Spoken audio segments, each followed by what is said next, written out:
So I want us to start with the story. I don't know if I can say that we saw it coming or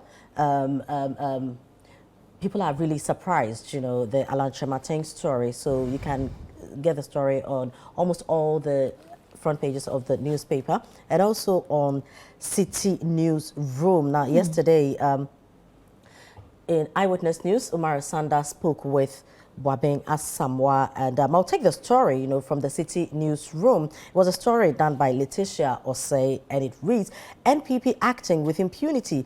Alan should be commended for withdrawing. Boabeng Asamoah said that. Now, if you go down, it says, yeah, Boabeng Asamoah, a member of the Alan Kyerematen campaign team, has strongly criticized his own party, the New Patriotic Party, for what he perceives as actions taken with impunity and the lack of adherence to established rules. He also emphasized that the party is not being democratic in its dealings. These remarks from Boabeng Asamoah follow Alan Kyerematen's decision to withdraw from the NPP flag bearership race. Mr. Kyerematen, who had placed third in the party's August 26 Special Delegates Conference, cited concerns that the race appeared to be deliberately skewed in favor of one of the candidates. He further pointed out instances of intimidation against his agents during the election process. During an interview with Umaru Sandamadu on Eyewitness News, Boabeng Asamoah expressed his support for Mr. Kyerematen's decision to withdraw from the race. He echoed Kyerematen's concerns about the apparent favoritism shown to one candidate and the use of tactics such as intimidation, impunity, and inducements to secure votes. He is, this is a quote, he is announcing to the Ghanaian population that he has withdrawn from this process, which is in favor of one person and is stopping at nothing, not stopping at intimidation, impunity, and inducements in order to secure a vote for one person, and that process is what he has withdrawn from. Fortunately, he recognizes that people who believe in him, and he has acknowledged that belief. He goes on to say that this ongoing process will not live at their expectations, and the story goes on and on and on. But to cut a long story short, Alan Kyerematen is no longer part of the five flag bearer contestants who will be vying for the ultimate position of flag bearer of the NPP for election 2024. Loretta, I'm going to start with you. Did the party see this coming? Are you surprised? This is not the first time we've had Alan Kyerematen, you know, coming out of the party. I mean, this time it's not out of the party, it's out of the race. Some years ago, it was out of the party. He came back. Is Alan a sore loser? I mean, good morning, Freema, and good morning to our viewers. Margot, hope you're doing well. Yeah, good morning. Grace. I wouldn't describe him as a sore loser. I mean, like you said, this has happened before. And for me, I wouldn't limit it to the party with regards to if anybody saw this coming. Anybody who has been watching politics in this country, who has been following the happenings of MPP over the years, probably if had predicted this before the special delegates Congress or conference, would have been taken with a pinch of salt. But I think most people would have anticipated it after the release from the Alan campaign team after the election, because it took the same form as it took in 2008 when he finally wrote a letter that he was stepping down. Afrima, these things happen. It's a democracy. Everyone has the right to either join a race or exit for a race. I don't think it's anything that anybody should be surprised about. He took the decision, resigned from his ministerial position to contest the leader party. That's a noble thing to do. I mean, any member of our party in good standing, above the age of 40, can decide to contest flag bearership in anticipation to lead the party to victory in the general election. So that's a decision he took. He's assessed what happened and thinks that he needs to step down and reorganize and come back. But one key thing I think we need to all disabuse our minds of is the attempt to paint the picture that the just ended superdelegates conference was fraught with violence across the 16 regions. I think that is something we all need to discourage.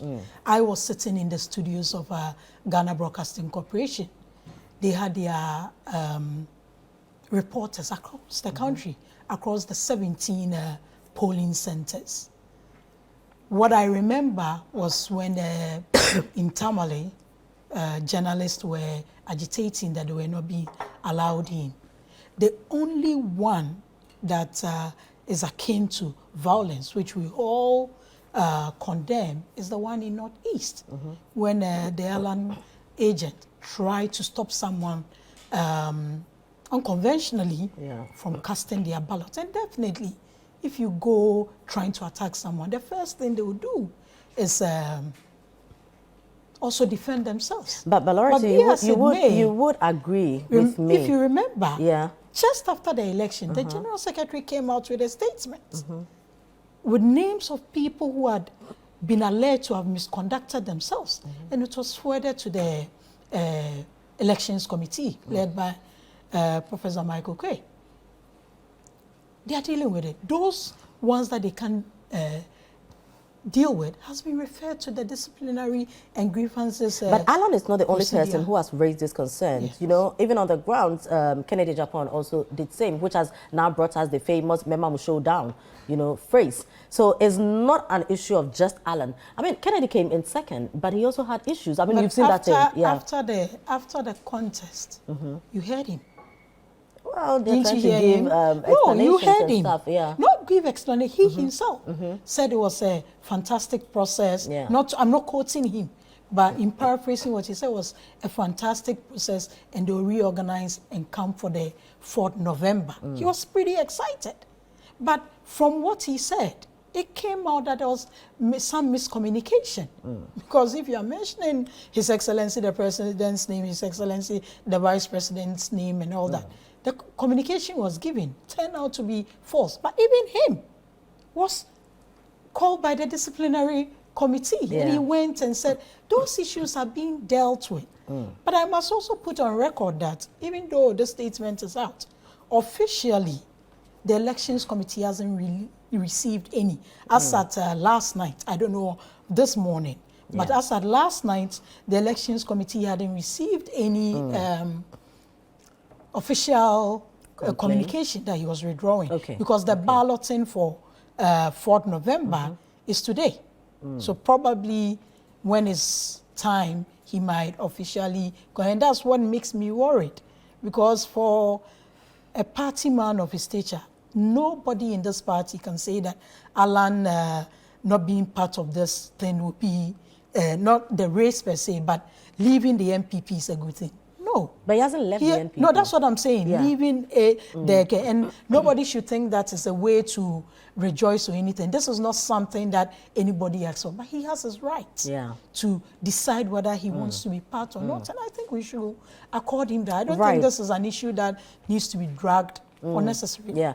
Margot, let me pick your thoughts on this as well. Alan bows out of the flag bearership race. I don't know how it concerns you, you know, but because Professor Mills of blessed memory said, I don't know what you want to make of it. Okay, Frema, good morning. Good morning, Lara, to your team. Then your cherished viewers who've taken the time out of their busy schedule to listen to diverse opinions and make a choice at the end of the day. And your broadcast media is also doing well because you are helping build Ghana's democracy, giving your audience the alternative. Frema, Alan Kyerematen out. Someone would say it's not too much of a surprise to me. And I think most people will share the same view. And from his letter, he said there's been a strategic and systematic attempt to skew things to favor one establishment's candidate or system's candidate or the old man's candidate, whatever it may be. Frema, the point is that, as you said, MPP for no money on myself and can fire home. But people that lead such political parties, in the unlikely or in the unfortunate event that in the next 20, 30, 26 years, if that person becomes a president of this country, you come on board with your personal values and attributes. You understand? Yeah. So we must be concerned as a reasonable political party who seeks the interests of Ghanaians. Alan Kyerematen must understand that freedom is never given, it is taken. Yeah. I don't know what he was expecting, that they will put it down for him to just go and pick it and become a flag bearer. We must be brave. If you don't want to drink, don't taste at all to waste anybody's time. Because we've gone on and on discussing, talking about him and all that. At the end of the day, he's wasted all our time. Why? If you can't, why? Why do you get to this level and you bow out? Because of what? Intimidation. Now, is it not good grounds? Intimidation. Alan Kyerematen is now knowing that the MPP is a violent party. Why would you want to say that? Aya was so West Wagon. When they perpetrated violence on innocent citizens, he benefited. Was he not part of the government? 2020 elections, when 8 people died, and the president didn't comment, we heard one of their leaders calling them even armed robbers. Alan Kyerematen was quiet and was enjoying. He was part of it. All the violence that the NPP has perpetrated and it has gone into their benefit, they all enjoy. But is it fair? Is it fair, Margot? Is it Why fair? Is he now crying? Is it fair to describe the NPP as violent if only one person out of how many were the 10? Alan contestants? Kyerematen is no The 10. mean person in this political party. If 10 people go to an election and it's described by all of them as okay, and one person comes out to say that I have an issue. The rest is it fair? Is it fair maybe to the rest describe don't that? have that kind of authority or that kind of, they are not bold enough to come out to say it, and they are in it. So if you are part of it, why do you criticize or complain? Probably they may be doing it internally, but Alan should not be surprised, because all the violence that the MPP have over the years been doing, it has benefited him. They were all enjoying it. Okay, so now that they are doing it to them, I think he should call his people to order. But Ghanaians, as for us, we already know, because we've seen it in Ayawaso West by-election, we've seen it in the election 2020, even in the MPP party, their headquarters was a crime scene. They were beating their chairman and their general secretary. They flee out of their offices. Let me read this right up to you from Dr. H.S. Kanku, Okay. And my lecture. Yes, it says the Alan Kyerematen conundrum, great gentleman, unfulfilled NPP candidature. The real problem, respectfully, with Uncle Alan K has been that he has never been able to stamp his imprint in the hearts and minds of the NPP and Ghanaians. After President Kufuor gave him that huge upstart in 2007, he never really built on it. That's not to say that he hasn't contributed to the foundations of the party and its activities. However, to get a grip on the party, you need to do more than just touch and go. Alan never really had a base. One of the great things about running for local office is that it helps you to build a base, Ghana experience, and set up a solid framework for a national effort. Sometimes you need to run for something, be part of the national discourse in a major way, or at least have a national following. Some have said that being MP / running for MP or being on a national ticket as a candidate or VP candidate gives you a certain kind of priceless political experience you just can't buy. That is not to say being an MP is or should be a sine qua non for the presidency. Trump, for instance, never ran for any form of political office, but he did have a certain solid, unassailable, unrepentant, unyielding, and exceptionally invigorated national base or national audience through his stamp on American television history. In national politics, you simply need to generate and cultivate that. The Adrum is so mantra was outmoded at birth. The presidency is not a coronation. One of the biggest mistakes Alan made was to assume that party people would naturally fall in line. Democratic politics is no monarchy, and as we found out, there will be no automatic ascension. In politics, you need to go out there and win hearts and minds. You need to make your case vigorously and energetically. And we sure do think he was doing that at some point. He probably should have stuck through to the end, but of course, he's entitled to his position. The elitist meme, there's something about Alan that screams elitist. Of course, he's a likable, charismatic, respectable, and to be fair, nice, handsome gentleman. However, it goes beyond that. There always seemed to be this intangible gulf between him and the general populace. At some point, he needed to get into the trenches, put his shoulders down and get a bit ordinary as the non-ministerial, non-ambassadorial and non-presidential Alan. A good strategist would know how to do this, and we saw very little of that. Now, if this is anything to go by, yeah. What has the NPP got to do with it as a party? Yes. How have they disfavored him? The point Yes. is that one, as I said, freedom is not given. Yeah. You have to take it. Therefore, he must be brave. Yeah. I am not happy with him on that because being a man, this is something you've nurtured all these years and you chicken out because of little Baumia. That's so unfair. But yes, later you are talking about your vice president. And secondly, we are talking about the MPP presidential race. I'm not talking about Baumia as a vice president. It still doesn't change the fact that Baumia is the vice president. Mago, it still does not change the fact. According to this contest, Baumia because when we are talking about for Alan, why? According to this contest, Baumia should be very little for Alan to beat. Why? So I don't know why he allowed himself. No, why should Baumia be little? I am coming there. Okay. Then, secondly, MPP is a violence party, and Alan has confirmed that. And for NDC us. is not. Prima, we are discussing MPP presidential primary. We can never talk about MPP without NDC. We can't talk about MPP without NDC. When it comes to violence, we are all guilty. And the best of all, amongst all, is saying that they are violent. According to you, are you an Alan supporter? Prima, are you an Alan? I like the showdown. But you see, Prima, and thirdly, which is more important, he spoke about scheming things to favor one candidate. Prima, there is no doubt that the MPP, including my sister Lara, to have been very unfair to Alan Kyerematen. What should they have done that they didn't do? You see, this is Alan was third, not second. Yeah. So did the party also skew things in favor of Kennedy in Japan? Let me come there. Alan Kyerematen has been there all this while. Even when Nana Addo Dankwa Akufo-Addo did not have the capacity to go through when it was tied, he went to him and said, "My brother, I have to let you go so that next time you can also help me." And I think there was a gentleman agreement there. We introduced Dr. Baumia because he went and convinced Nana Addo that he has been at the Bank of Ghana before, he knows where the money is, blah, blah, blah.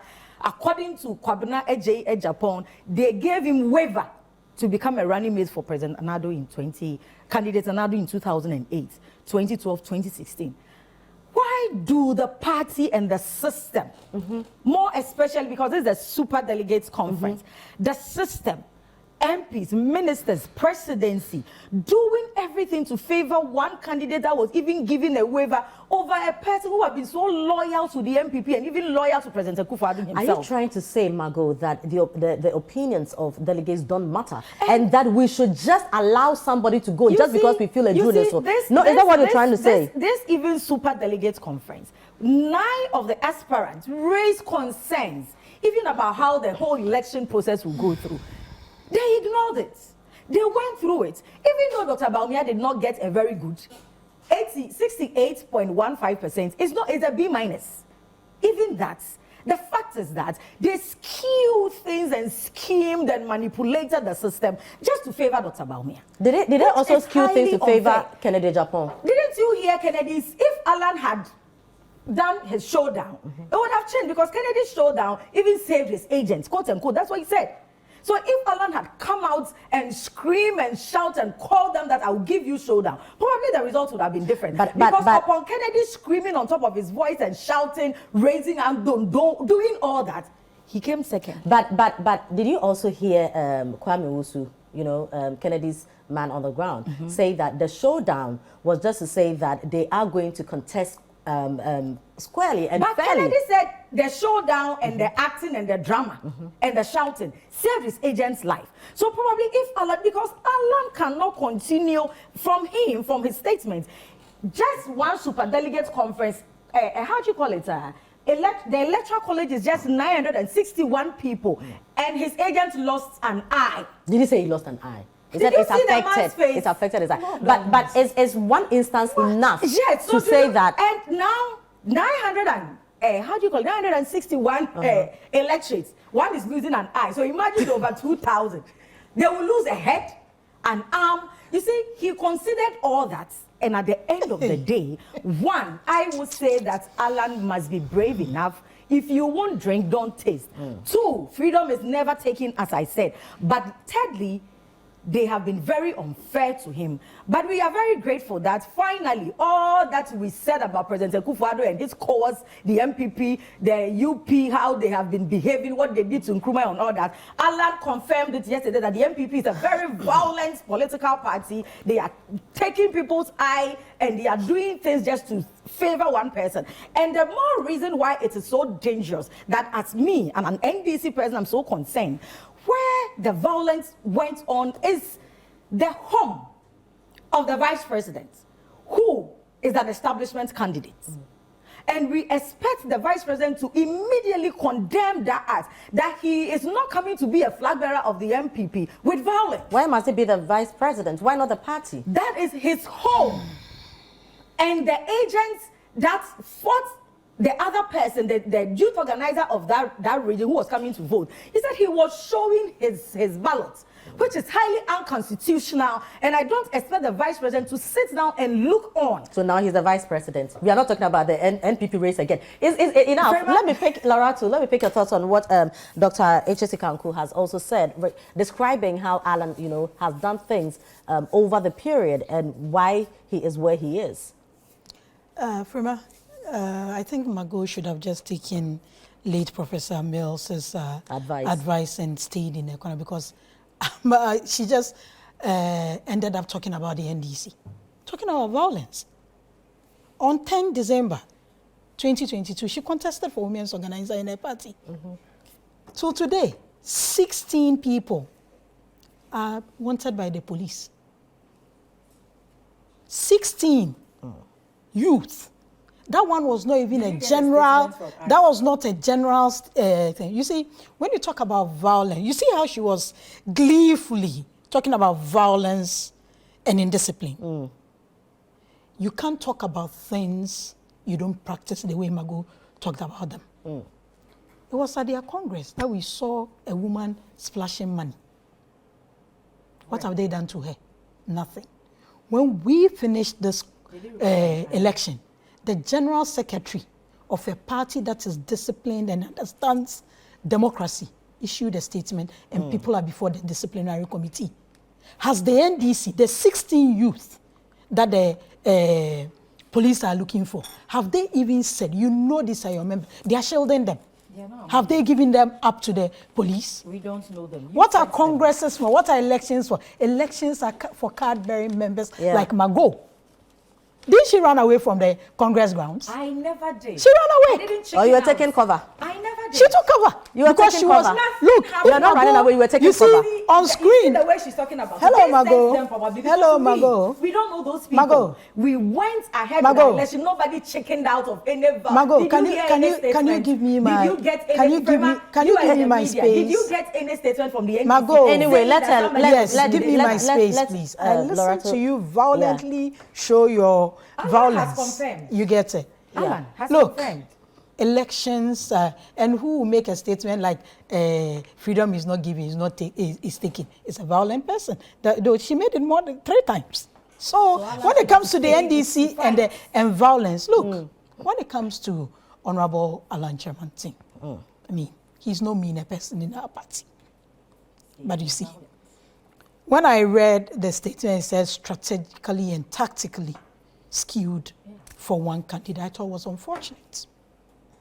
In 2007, that was the perception of everyone about Mr. Alan Kyerematen. Was that true then? I don't think so. He got what, 32 2.5%. Nana Akufo-Addo then got 47 point something percent. And by our constitution, you need to get 50+1 to be declared winner of the flag bearership contest. He did a great thing because at that point, there were 17 of them. The late Vice President, Aliyu Mahama, came third. He indicated he was going to support Nana Akufo-Addo. A couple of them, I think Honorable Damboche, a couple of them.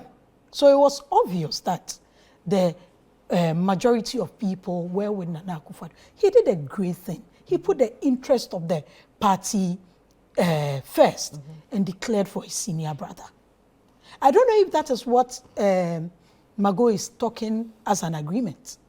And Nana Akufo-Addo also reiterated something similar and said, when he went to contest with President Kufuor, President Kufuor came to his house and said, I'll be president before you. So bid your time. Was that an agreement? Nana Akufo-Addo, after 2007, went to the 2008 election, were not successful.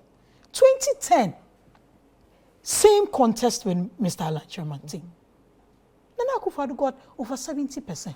Mr. Alan Kyerematen got a little over 20%.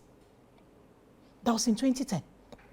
2014, Nana Akufo-Addo got 97, a little over 97%. Mr. Alan Kyerematen got a little over 4%. So in terms of strategy and tactics, I think this trend should have also informed their team on how they go on with their things. Fast track to 2023, he made a little over 10%. I think that if he has taken the decision to step aside and reevaluate and come out with it, but I also think that the being strategically and tactically skewed for one guy, I think is an unfortunate statement. And I don't think Are there cracks in your party? Because cracks where? Because why is he losing? And Frema, now today, as we sit at Citi TV, if you decide to put together a union, and you and David are contesting, you get people supporting you. Does that mean there's a cracks within the Breakfast Daily team? It's an election. People will come out and support who we want to say. Not long ago, we saw Mago's party. Mago came out and said, I'm told you are being sworn in today as congratulations. Thank you, darling. Yeah, the system is working. If you get to the top, remember us. Yeah, you see how she was charged. That is how they operate. They need a you can't be. You have another view. Mago, there's another world you can in talk view. when it gets your time. I think No, there's not. No. We are going on break now. I think that it's pretty. I think that please wrap Mr. up Alan so we can take our break. has taken a decision. We all urge him.